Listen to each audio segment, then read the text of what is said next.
Eric, why do people get into drugs in the first place? Why did you get into drugs in the first place? Well, with me, it was that I was trying to fill a void that I felt like I had inside myself. There was something missing. And so I tried to escape that feeling or fill it constantly with substances or chemicals or drugs or alcohol or partying with people. But I believe that void is ultimately going to be filled with God. You know, in my teenage years, it was like where I grew up, I was kind of like the minority. It kind of opened up a gateway for me to get into exploring things like smoking pot and smoking cigarettes and things like that. And so I started doing that in my early teenage years and drinking alcohol too. And eventually I got caught.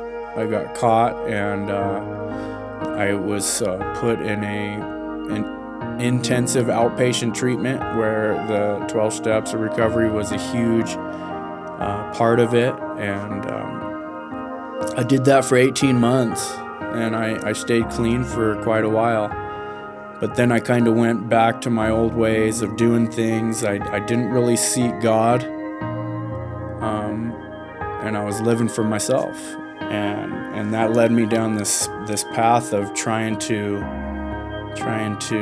do whatever I could to get my next fix. And I hurt a lot of people. I hurt my own family and friends, and I got to a point where I was just so low. And then I got caught again. I got in trouble again. I had ran out of money, and I ran out of gas on the side of the freeway. And there was a cop right there to pull me over, and he searched me, and I had things on me, and he took me to jail. And it was that moment in time where I was in jail. I was finally realizing, man, I am low.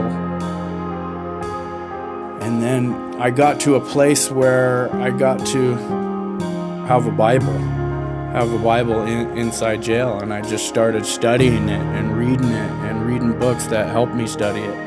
And I started realizing that, you know, what God was saying was that He loved me and that He wanted to show me a new way of life. He wanted to make me new and clean, and He had a purpose for me. He wanted to use me. And so I at that point said, you know, God, I've always believed You were there. I believed in Jesus, but I never really surrendered my life to You. I never really went Your way.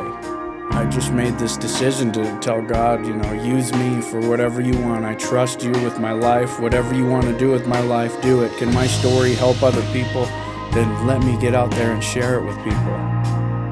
I got out and did another intensive outpatient treatment program centered around the 12 steps again. But this time I got involved with a church and got some guys to start mentoring me, discipling me, and really just felt God's love through the people that He put in my life. You know, before purpose was all about me, and so in active addiction, it's all about how can I make myself feel good, or how can I escape the pain of what I'm going through. And now not having that, trying to live life clean, if I focus on myself, I'm just going to go crazy. But when the opportunity came about to focus on other people, it made me not look at myself anymore, but become a servant. And I believe that's what Jesus modeled to us, is that He came down, emptied Himself fully, and became a servant, and He died on the cross for us. All right, so if someone's listening to your story and they say, I am right where you are, I want to have freedom like you do, what would you tell them? What's the first step?